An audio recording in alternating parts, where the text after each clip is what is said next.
Nos coloquemos de pé uma vez mais, por gentileza, e nos encaminhemos para a leitura do Salmo 23, que será exaustivamente examinado nesses 3 meses. Salmo de número 23. Muito agradecido, pastor Paulinho, todos os irmãos cantores que estiveram participando. É o nosso desejo que vocês voltem todas as reuniões de obreiro. Todos encontramos? Fazer uma leitura alternada, né? Os irmãos leiam os versos pares. O Senhor é o meu pastor, nada me faltará.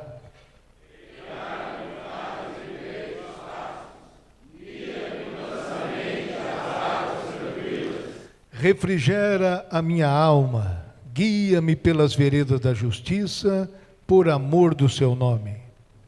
Ainda que eu andasse pelo vale da sombra da morte, não temeria mal algum, porque tu estás comigo, a tua vara e o teu cajado me consolam. Preparas uma mesa perante mim na presença dos meus inimigos, unges a minha cabeça com óleo, o meu cálice transborda. Certamente que a bondade e a misericórdia se seguirão todos os dias da minha vida, e habitarei na casa do Senhor por longos dias. Amém. Tem alguém do seu lado, não é?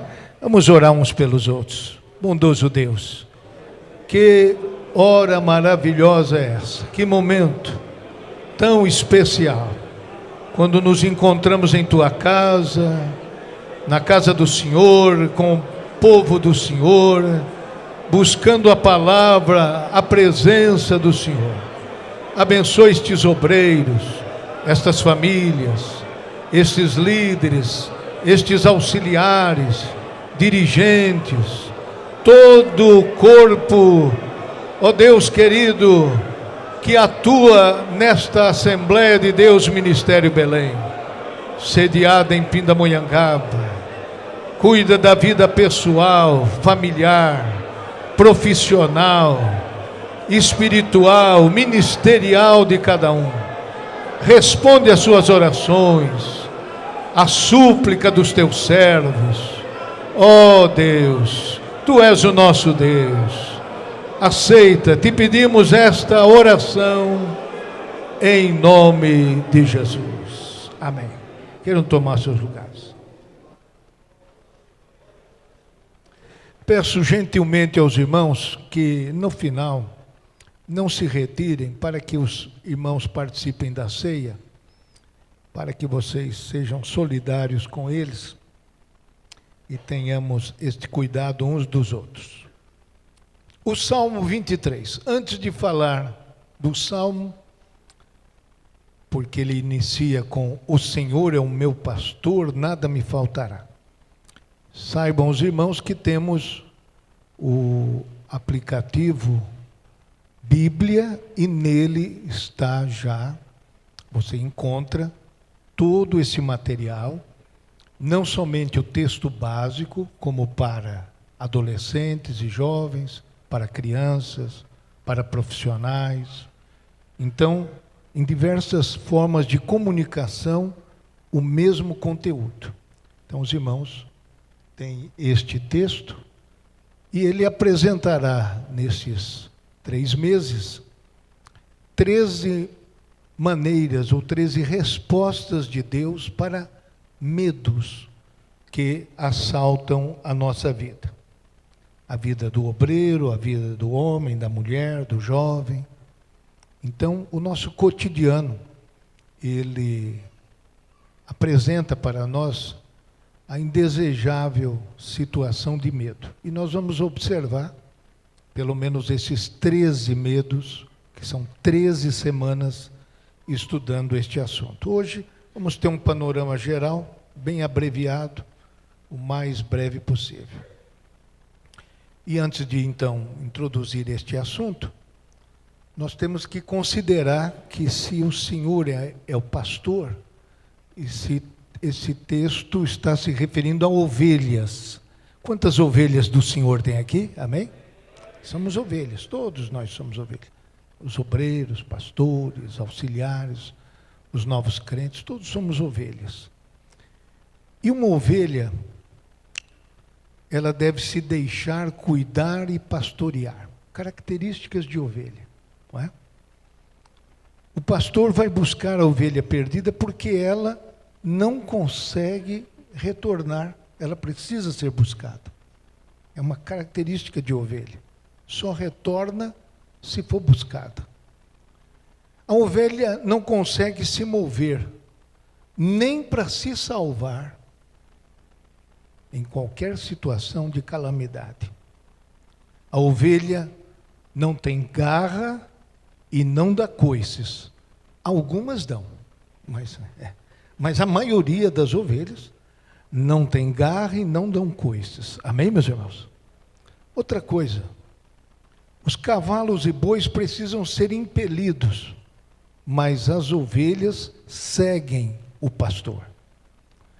Às vezes existem cães que lá na retaguarda ajudam nessa orientação, isso é também praticado. Mas o importante que a gente destaca é que ovelhas seguem pastor. Amém? Importância fundamental sobre isso. Muito bem. O Senhor é o meu pastor, nada me faltará.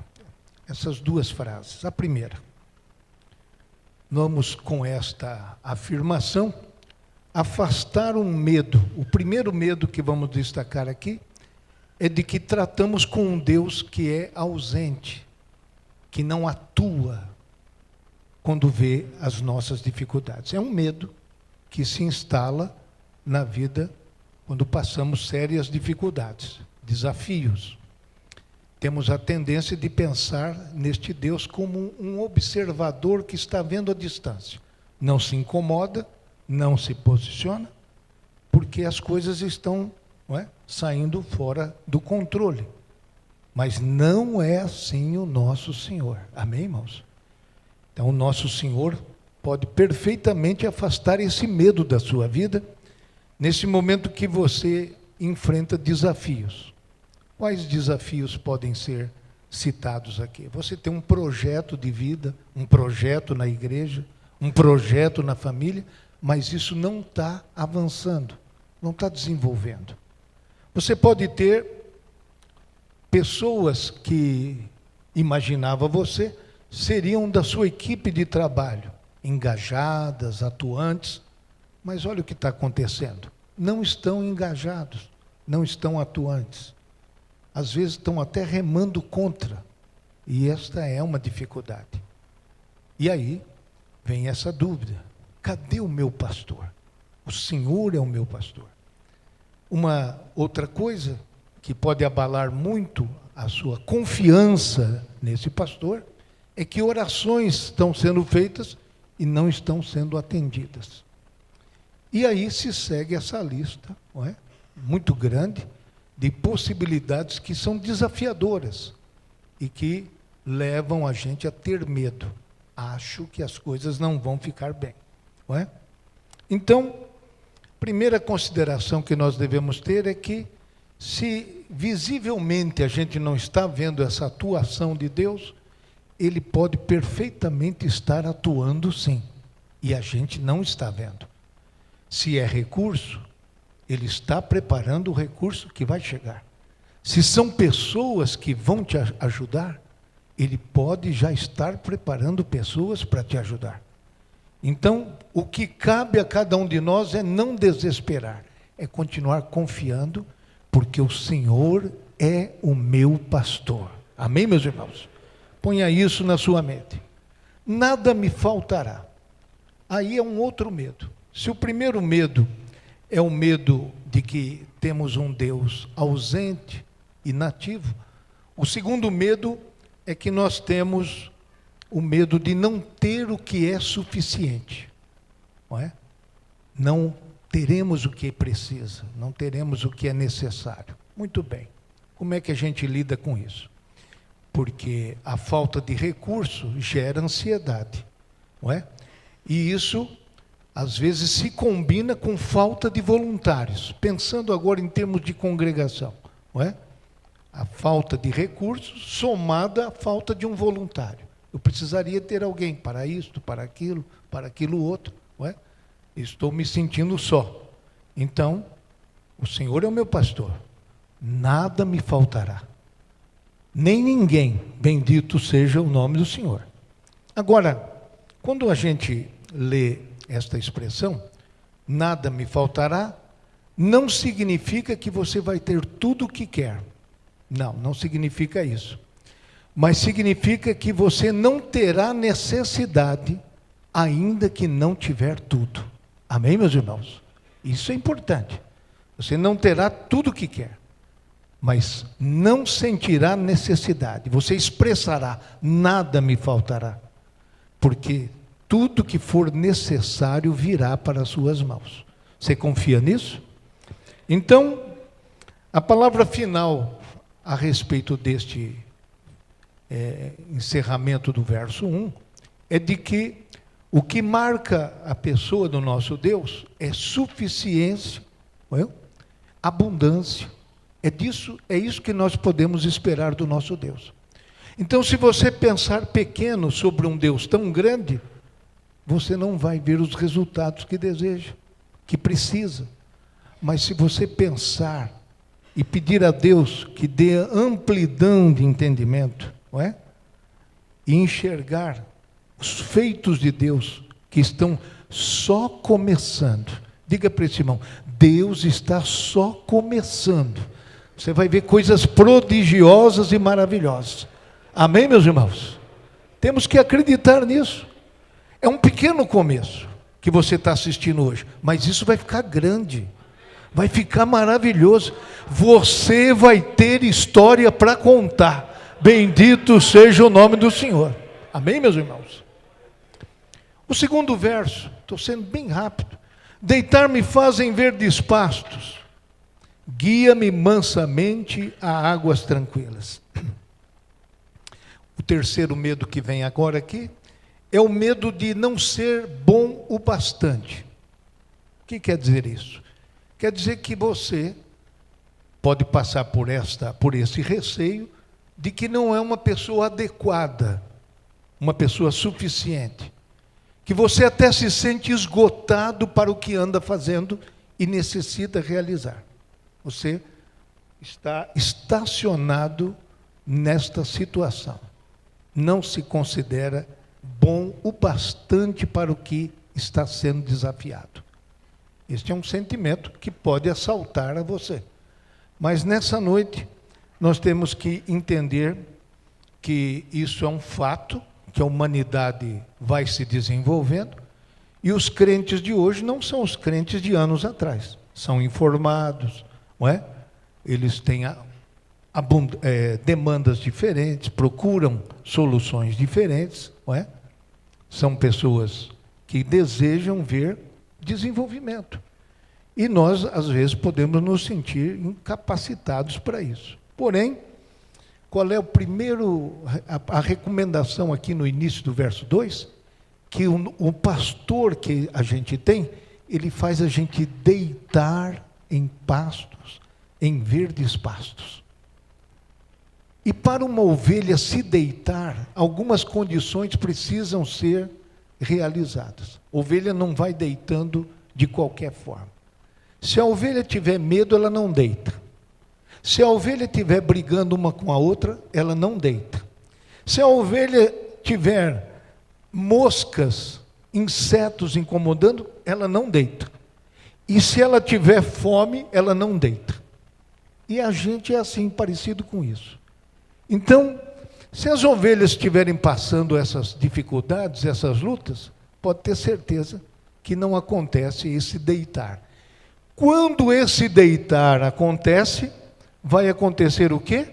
A sua alimentação, o seu conforto. E as ovelhas somos nós. E por isso nós devemos estar atentos, não é? Atento contra quê, irmãos? Para nós evitarmos situações como essa. Alguma coisa está trazendo medo, pânico para a gente? não é? Como é o caso aqui, o medo de não ser suficiente para fazer esta obra do Senhor, vai deixar bem aqui dentro da igreja o assunto. Então, afaste esse medo. Foi Deus que te chamou. Amém? Deus te chamou, irmão? Deus te chamou? Bendito é o nome do Senhor. Cada um na sua função, cada um na sua posição. Mas você está sentindo aí arder a chama de Deus no seu coração. Você arde dentro de você a chamada de realizar esse trabalho, não é? E de toda espécie de trabalho. Então, alguém em conflito, você está em conflito com alguém, você não descansa, porque está em conflito, não é? Então são situações, as moscas, logo no final aqui nós vamos ver isso, não é? Como é que os pastores resolviam o problema das moscas, dos insetos, que entravam até pelas suas orelhas, botavam ovos e deixavam as ovelhas doidas. E tem gente assim, irmão, que tem os ouvidos abertos só para porcaria, não é? Só para conversa fiada, só para conversa errada. E aí vem na igreja, vem dividido. Passa 2 horas no culto e fica atrapalhado, porque a cabeça está cheia de moscas, cheia de inseto. Se liberte, irmão. Receba o óleo do Espírito Santo. O óleo é para afastar essas moscas. É um repelente. E nós temos um óleo, o óleo do Espírito Santo de Deus. Mas nós vamos chegar lá, esse versículo está lá na frente. Então, diz aí, deitar-me fazem verdes pastos. Que é importante você ter o essencial. Nada me faltará, o alimento essencial, não é? Verdes pastos. Não é? Reforçado, não é? E renovado para os trabalhos e desafios. Guia-me mansamente a águas tranquilas, deitar-me fazem verdes pastos, e guia-me mansamente a águas tranquilas. Aqui vem mais um medo, o medo de perder o controle sobre o trabalho que você realiza. Parece que eu estou perdendo o controle do trabalho. Então, chamamos este texto aqui, guia-me a águas tranquilas, não é? Para mansamente as águas tranquilas, para dizer aos irmãos que Deus está no controle, irmão. Não é? Agitação não vai resolver nada. Não é? Decisões precipitadas, palavras mal ditas, não vão resolver nada. Não é? Quando você não souber o que fazer, não faça nada. Só ore a Deus. Você pode louvar o Senhor por isso? Não sabe o que vai decidir? Diga, irmão, vamos orar. Essa é a melhor frase que tem para obreiro. Não é? O povo procura a gente diz, está certo, irmão, obrigado, vamos orar. Amém, meus irmãos? Você passa isso para Deus e funciona bem. E vai tendo paciência, irmão, que Deus vai dar a solução que você precisa. Não falta a tranquilidade para você tomar as medidas que precisa. Então, a equipe e as circunstâncias, muitas vezes são incontroláveis. Tem situações que a gente não tem domínio sobre elas. Então, a gente fica aguardando a hora exata de tomar a nossa posição. Amém, meus irmãos? Mas enquanto isso não seja precipitado.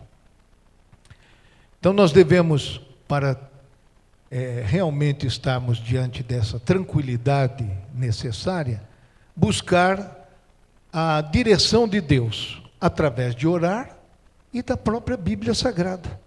Se você se alimenta da palavra de Deus, Deus vai mandar um versículo para você, um texto da palavra de Deus. Mas se você não lê mais a Bíblia, irmão, a Bíblia é só um enfeite para vir no culto.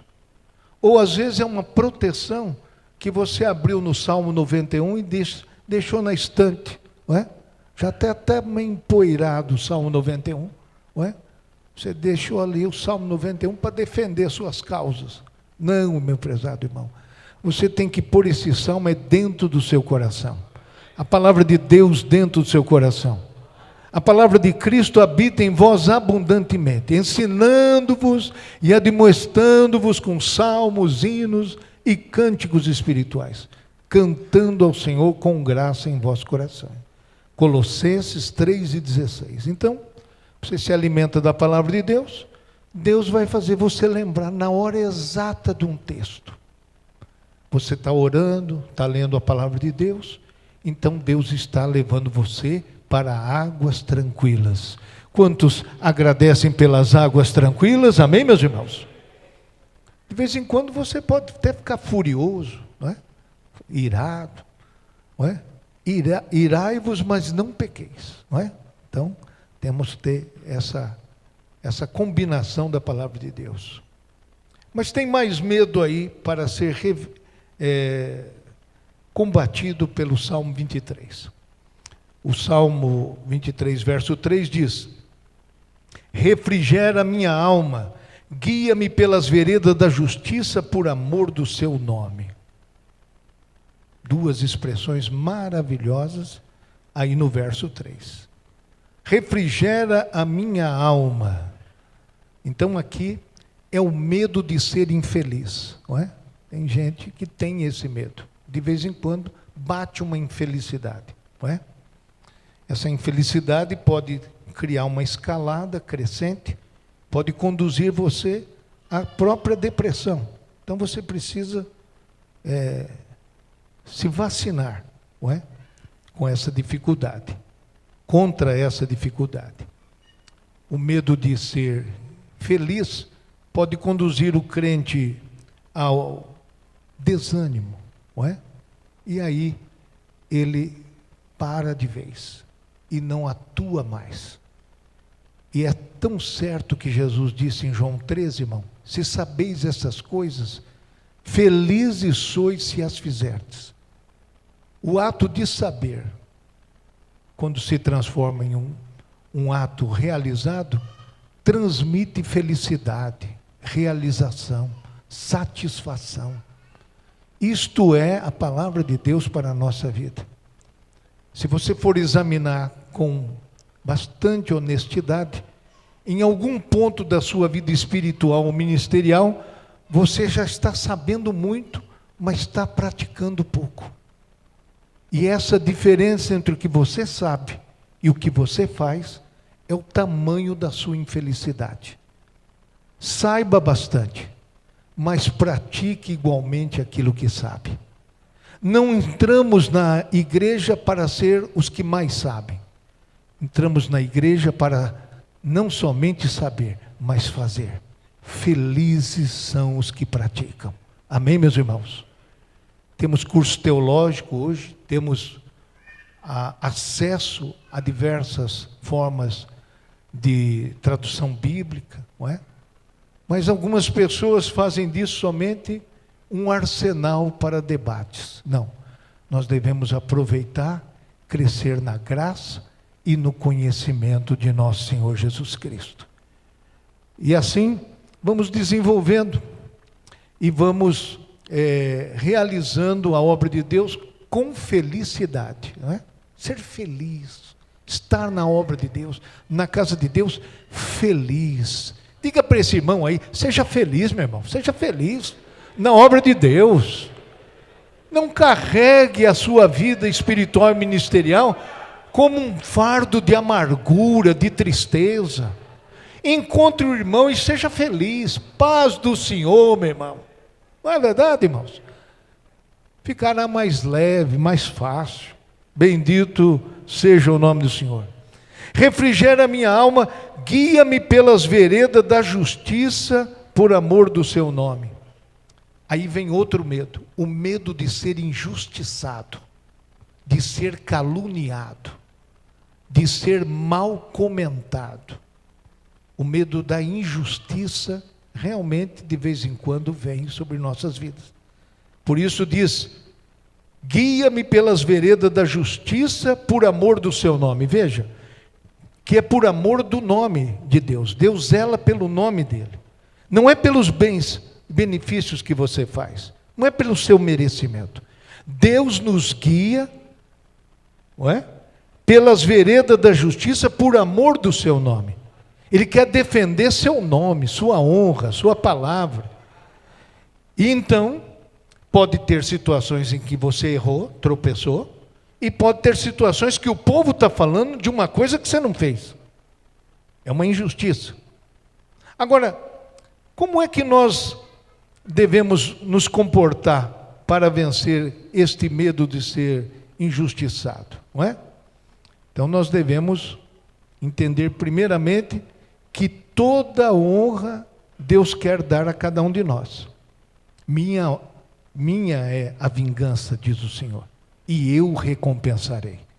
Então, não gaste o seu tempo pensando em retribuir o que fazem para você, em pagar com a mesma moeda. Deixa na mão de Deus, irmão. Olha, o que Deus vai fazer, você vai ficar assustado de ver. Mas deixa com Deus, deixa. Depois você vai pedir, Deus, tenha misericórdia, não bate tanto, não. Mas deixa com Deus, que Deus cuida. Bendito seja o nome do Senhor. Nem se preocupe. Tome seu tempo com essas coisas, não, irmão. Não é? Agora, e se você errou? Não é? Guia-me pelas veredas da justiça. Deus quer que a gente ande direito. Diga aí para esse irmão, ande direito, irmão. Tem que andar direito. Amém, irmão? Pode andar de qualquer jeito. Tem que andar direito.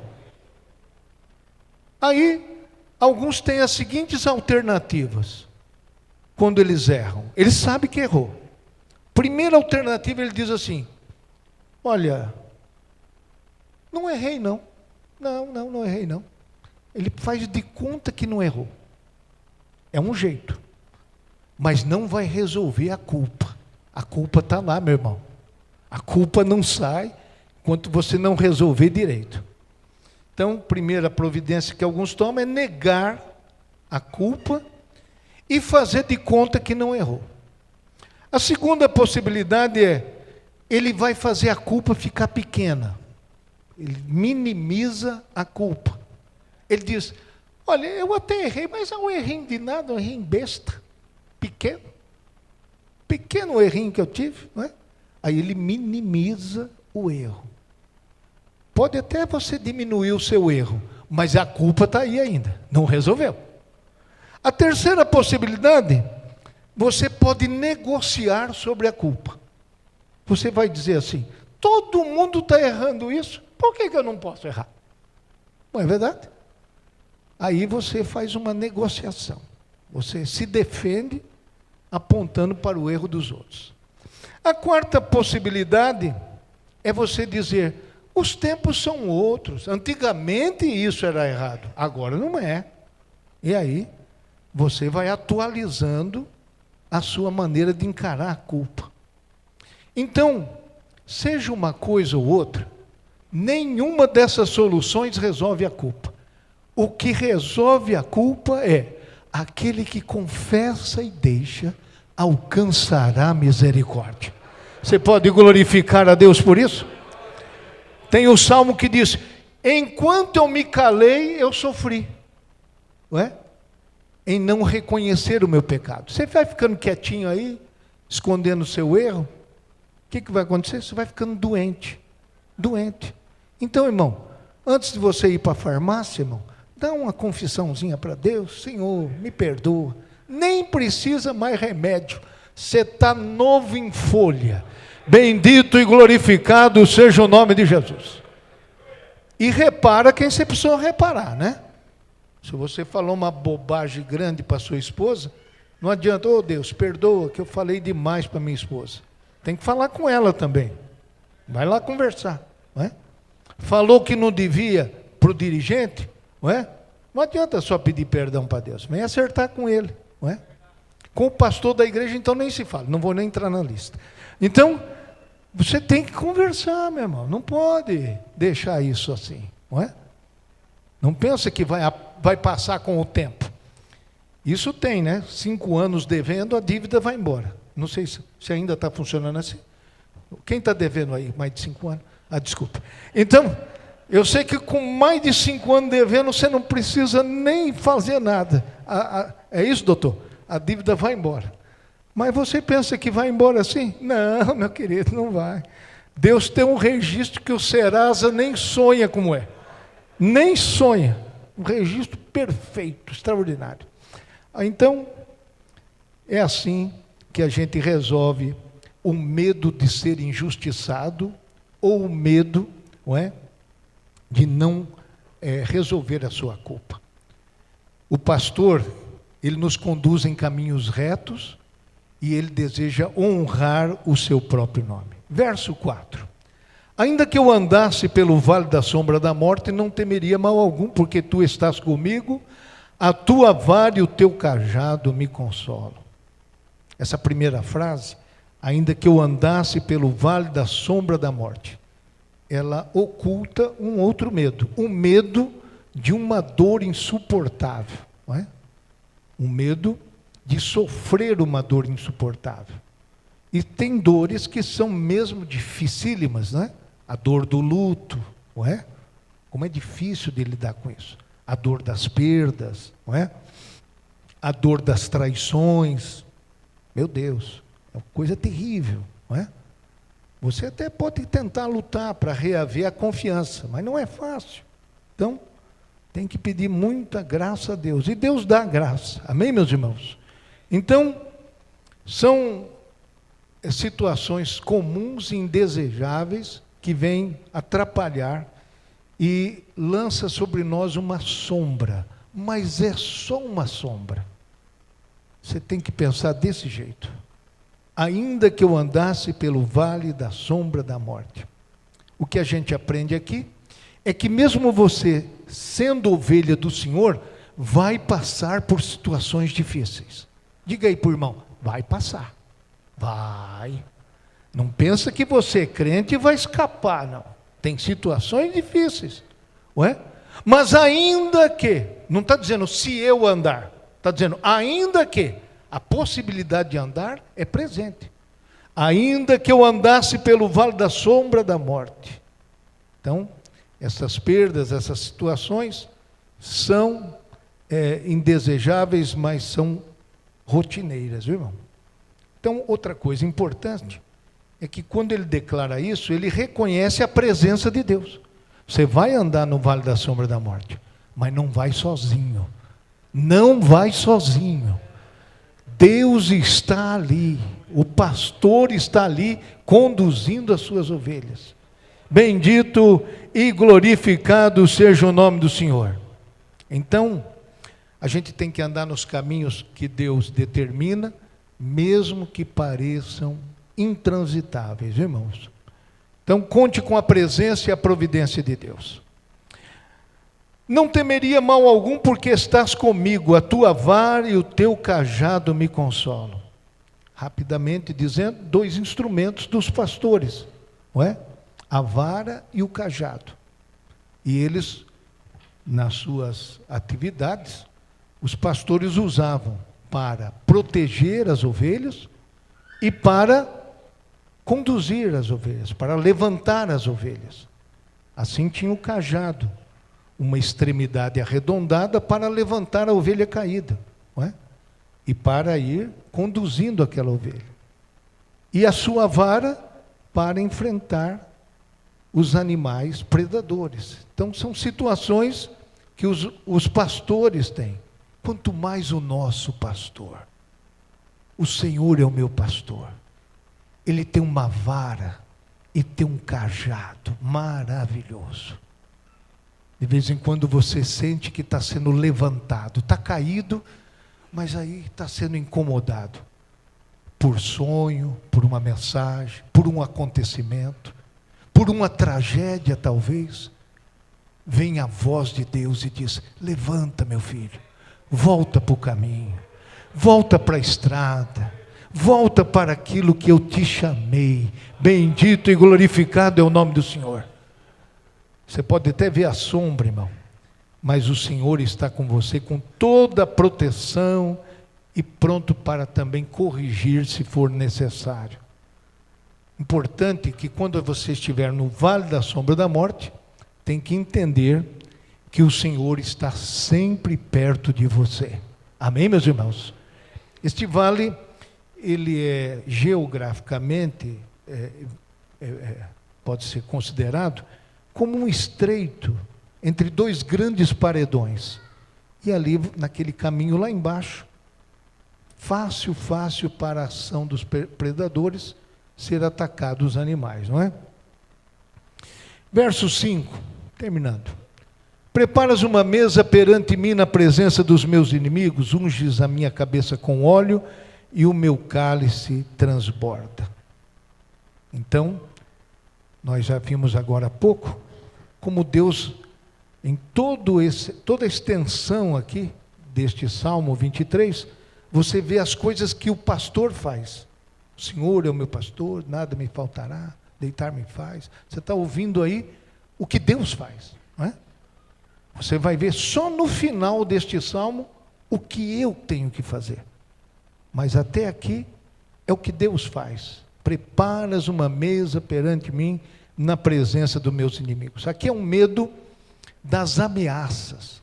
Você poderá ser ameaçado, não é? Verbalmente, silenciosamente. Você poderá enfrentar ameaças da sua integridade física, espiritual, ministerial. Mas fique tranquilo, meu prezado irmão, porque este Deus, na presença dos seus inimigos, Ele prepara uma mesa para você. Ele diz: vem ver a mesa que eu fiz para você. Bendito seja o nome do Senhor. E os seus inimigos em volta daquela mesa, vendo você se alimentar. Qual é o erro que alguns crentes cometem nessa hora? Ao invés de olhar para a mesa, fica olhando para os inimigos. Irmão, deixa o inimigo que Deus cuida. Senta e come, senta e dá glória a Deus. Deus preparou um banquete para você. Bendito seja o nome do Senhor. E você desviou o seu olhar da mesa para ficar concentrado nos seus inimigos. Não faça isso, meu prezado irmão. Não é? Às vezes na igreja a gente fica lamentando: puxa, aquele irmão não me ajudou, aquela irmã não me ajudou. Você só fica olhando para quem não te ajudou? E aqueles que estão te ajudando? Dá glória a Deus por eles. Dá glória a Deus por eles. Estão aí te ajudando. E você aí olhando só para os que são contrários. Por favor, irmão. Então, Deus preparou uma mesa para você. E o ato de comer é tão celebrado na Bíblia porque ele fala da intimidade. Deus te prepara uma mesa porque te chama como íntimo dele. Você só convida para comer as pessoas que você tem intimidade. Não vai chamando e nem indo. Tem gente que tem essa facilidade, né? De ser hóspede, não é?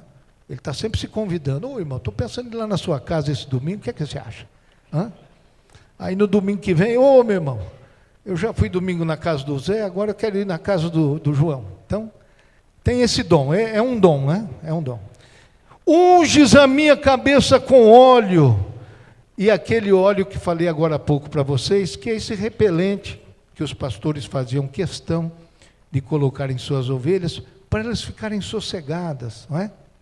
Essa unção também pode significar uma consagração e capacitação para fazer a obra de Deus, para realizar um propósito do Senhor.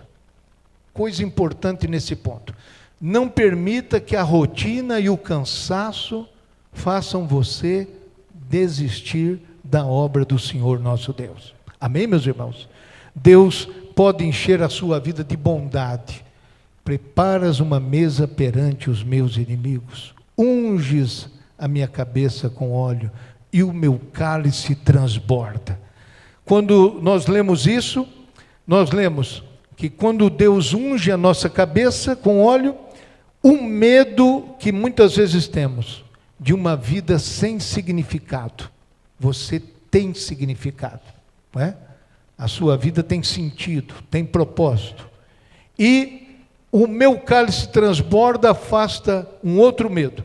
O medo da depressão, não é? De você ficar aí somente vivendo sozinho e afastado dos outros. Isso não é bom, irmão.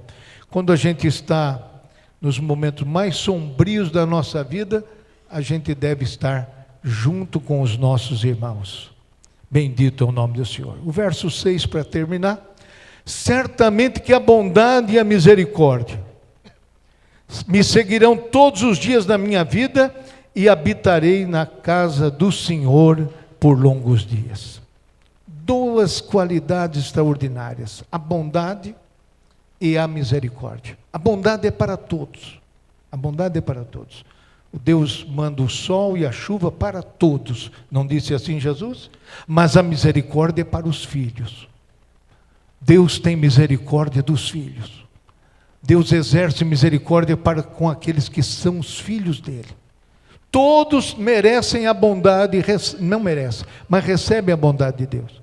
Mas a misericórdia é para os filhos. Então, toda vez que você estiver com dificuldades, olhe para esse versículo. Certamente. O que quer dizer a palavra certamente? Com certeza. Com certeza. Amém, meus irmãos? Com certeza.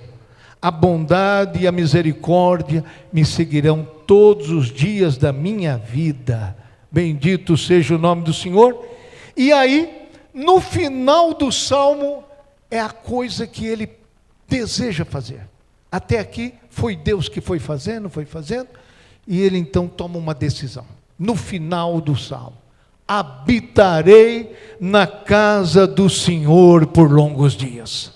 Amém, meus irmãos?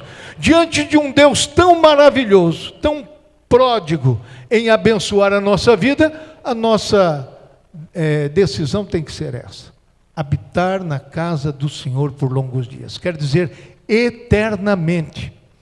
E aqui, você vence o quê? O medo da rejeição. Não é? Porque você se dispôs a ficar na casa do Senhor e terá também um final feliz. Quem não quer ter um final feliz na sua história? Não é? Sua vida precisa de um final feliz. Você vai ter um final feliz. Diga para esse irmão, não é para hoje não. Você vai ter um final feliz. Amém, meus irmãos? Mas não precisa ser hoje nem amanhã. Mas você vai ter um final feliz. Bendito seja o nome do Senhor. Que habitar na casa do Senhor por longos dias, eternamente. A jornada que nós temos nesta vida não é para sempre. Um dia termina. Mas a presença do Senhor é para sempre. A sua caminhada pode terminar hoje, amanhã, semana que vem, daqui 10 anos. Pode terminar.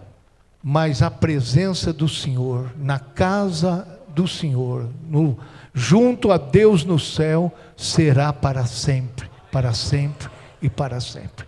Quando as ovelhas encontrarão o seu pastor lá na glória.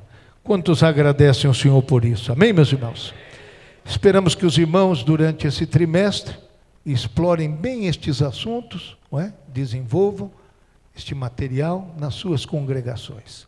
Convido os irmãos que vieram tomar a ceia do Senhor para que venham aqui à frente, por gentileza, aqui nesse espaço. Peço ao pastor Walter e outros obreiros que ele quiser convidar, para que tomem assento aqui, ou aqui neste banco e mais aquele banco. Vamos de pé fazer essa leitura.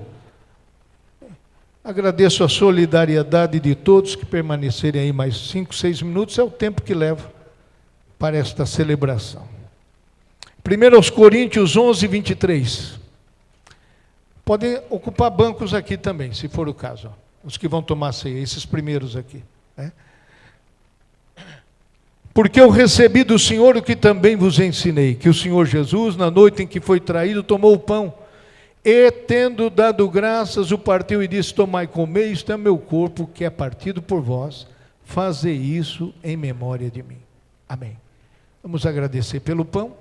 Estamos fazendo isso no campo 2 vezes por mês, para aqueles que se ausentam na ceia, da sede ou da congregação. Eu considero muito valioso este ato da celebração da ceia do Senhor. Muito importante.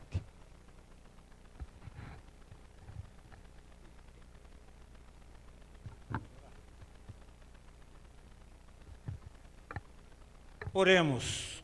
Senhor Deus, estamos aqui diante da Tua santidade, apresentando a Ti, Senhor, este pão, que simboliza o Teu corpo, que por nós foi partido na cruz do Calvário, para nos dar a salvação. Agradecemos pela comunhão uns com os outros, pela paz que reina em nossos corações, para que assim possamos participar da ceia, Senhor. dando a tua bênção e a tua graça, é para a glória do teu nome. Amém. Podem tomar os seus assentos, por gentileza. Em 3 ou 4 minutos estamos encerrando. Hino 53.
Alguém esquecido do pão?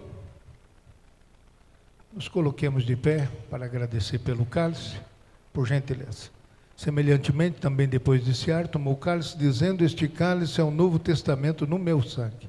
Fazei isso todas as vezes que beberdes em memória de mim.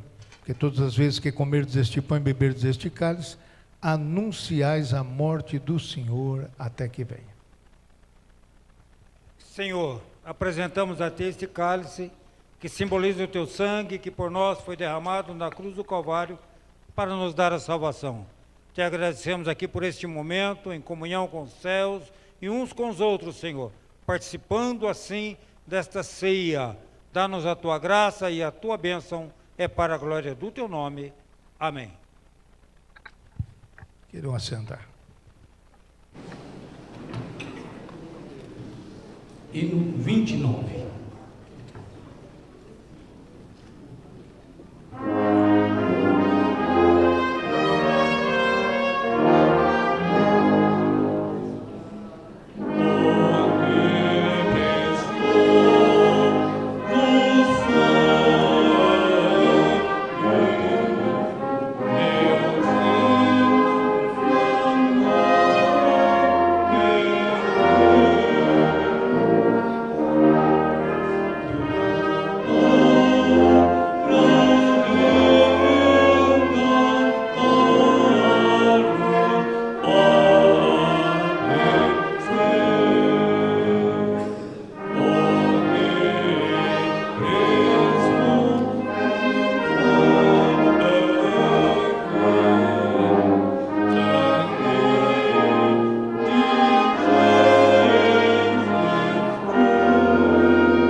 Todos participaram?